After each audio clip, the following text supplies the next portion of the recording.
Welcome to the deep dive.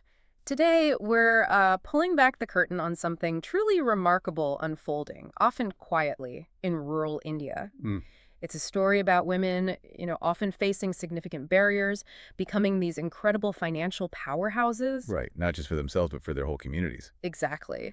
We're going to dig into how, a pretty simple idea has really blossomed into this massive movement. Amazing results, but, like anything big, it faces real hurdles too.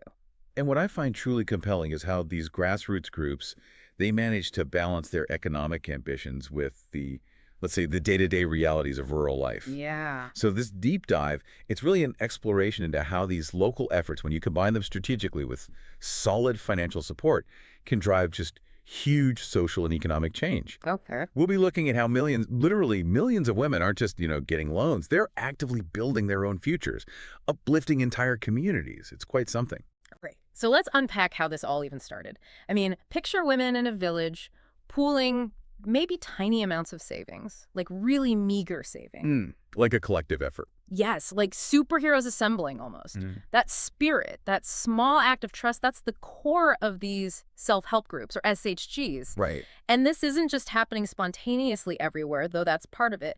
It's a key piece of a huge government initiative. A really big one. Yeah, the Deen Dayal Antyodaya Yojana National Rural Livelihoods Mission, let's just call it DAY-NRLM, thankfully. Much easier. Much easier. Launched by the Ministry of Rural Development back in 2013. And the goal was ambitious, right? Tackling rural poverty head on. Yeah. And what's really key here is that these aren't just like informal savings clubs, neighbors getting together. They evolve. They become these mini economic engines. Okay.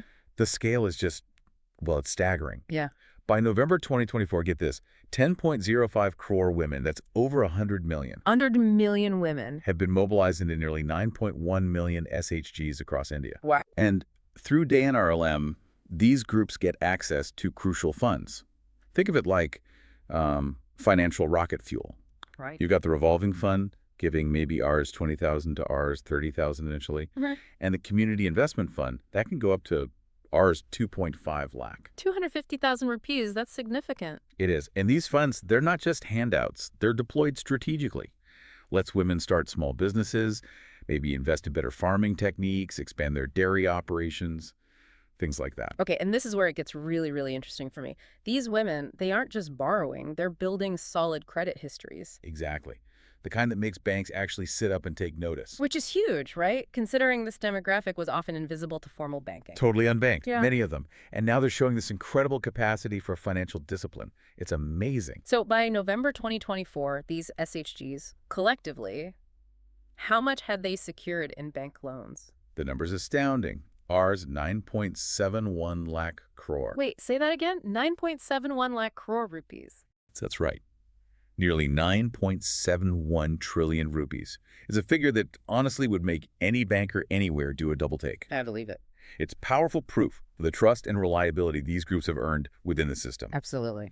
Now let's dig into those numbers a bit more. Okay. Because it really paint a picture of this discipline we're talking about. Okay. As of June 30th, 2021, SHGs had about Rs 1.12 lakh crore in outstanding loans. The repayment rate, 97.17%. That's incredibly high. It is. Now, fast forward just over a year, November 30, 2022. Outstanding loans jumped quite a bit to Rs 1.68 lakh crore. Okay, so more loans out there. More loans, more scale, and yet the repayment rate actually climbed higher, 97.71%. Wow. So higher volume, even better repayment. How? That kind of consistency, it's exceptional. It shows this deep embedded commitment. It's not just individual, it's collective. So what is the secret then? What's the mechanism behind this repayment wizardry? It almost sounds too good to be true. Well, it's not magic, it's smart design. A major factor is the interest subvention scheme. Okay, tell me about that. Right, so picture this. In 150 specific districts, places like Vadodara, Panchmahal, Benaskantha, in Gujarat, for example, Okay. banks lend to these SHG women at a subsidized 7% interest rate for loans up to 3 lakh. 7%, that's already pretty good. It is. But here's the real kicker, the incentive. If the SHG repays that loan on time, Yes. they get an extra 3% subvention back, which drops their effective interest rate down to just 4%. 4%, that's That's incredibly affordable. Exactly. It makes credit really accessible and strongly rewards being responsible. And what about other districts? Is there help there too? Yes, even outside those 150 districts, there are still subventions. They bridge the gap between whatever the bank's base rate is and that crucial 7% target. So credit is still much more attainable than it would be otherwise. Okay, that makes sense. It encourages good behavior. Precisely. But this brings up, the inevitable question. What happens when things do go wrong? I mean, even with the best intentions. Yeah, that's a really important point because while the overall repayment rate is stellar, defaults, they do happen. Of course they do. Right. Life happens. Exactly. But what our analysis shows is that we're mostly talking about non-willful defaulters, Meaning? meaning people hit by genuine, unforeseen hardships. Imagine a devastating crop failure due to a bad monsoon. Or a sudden medical emergency. Exactly, things that just wipe out savings. In those really tough situations, the system is actually designed to encourage loan restructuring. Ah, so not immediately punitive? Right, not jumping straight to asset seizure or blacklisting. It reflects a more balanced, compassionate approach. It recognizes how unpredictable rural life can be. That seems crucial for trust. Absolutely. The goal is support, helping them recover, not just punishing hardship. It's about building resilience. And, making this whole complex system work on the ground, it must take real people. Oh, absolutely. There's some real unsung heroes here. Enter the bank Sakais. Bank Soxes. Okay, Wow. who are they? They're actually SHG members themselves. They get trained to act as these vital intermediaries between rural women and the formal banks. So they bridge that gap. They really do. They make transactions just smoother, helping women open accounts, make deposits, navigate loan applications, even understand insurance. That's huge, overcoming that intimidation factor. Precisely. As of October 2024, there were over 135,000 banking correspondent Sekis and Bijipay Sakis deployed. Wow, quite an army. They really are like financial navigators for their communities, demystifying the whole banking world. That role sounds absolutely pivotal, reducing that friction you sometimes get between, big institutions and local communities. It is. Think about the practical challenges, maybe illiteracy, lack of transport, just feeling intimidated walking into a bank branch. Sure. Bank Sekis often provide doorstep services. They translate the jargon. They make sure you don't need like a finance degree just to access basic credit. And technology plays a part too, right? Yes. Complementing their work, there's a key tech angle. A web portal that pulls data directly from the bank's core banking systems. In real time. Pretty much. It allows real-time tracking of disbursements, outstanding loans, even non-performing assets, the NPAs. So transparency. Massive transparency. It's like shining a spotlight on every transaction. Keeps everyone on the same page. The SHG member, the bank, the program managers. Which must help prevent misunderstandings or issues down the line. Exactly. It reduces chances for errors or even fraud, and it builds trust, which is essential for the program's continued success. Okay, so you have the bank Sakis, you have this tech platform, but I imagine there are still hurdles, bureaucracy. Oh, for sure. Despite all these advances, yeah, bureaucratic hurdles definitely pop up. We've seen cases where some banks, maybe they just don't fully get the SHG model yet, or they have rigid internal rules. Right. They can sometimes make accessing credits still feel like, a bit of a nightmare. Treating these really reliable groups with maybe unnecessary skepticism. Sort of stuck in the old ways. Kind of. And that's exactly why these forums, like the Block Level Bankers Committee, the BLBC, are so important. What happens there? These aren't just token meetings. They're regular, crucial gatherings. SHG representatives, local officials, bankers, they all sit down together. Okay. They hash out the specific problems. Delays in loan processing, difficult paperwork requirements, whatever the local pain points are. They work to smooth things out. So practical problem solving. Exactly.